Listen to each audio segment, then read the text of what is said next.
ili mradi tu mambo yaende vizuri. Sawa, ila haina shida. Sasa sio umekaa tena mamako uongee naye, unajua mama mkubwa aliongea naye, basi atafanyia kazi mamako kichwa chake kibovu.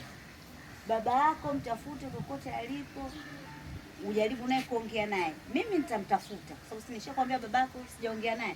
Kwa hiyo nitamtafuta, nitaongea naye ili mradi tu mambo yawe sawa. Na yule mdogo wangu mimi tukwe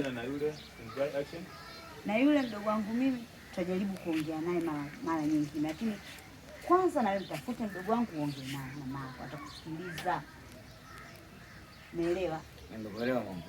Ila tena usiende vijana siku hizi umeenda pale umefuta skaka sijui nini. Mama mie namba 45 hapa sijui 32 wewe umekaa, mtapishana.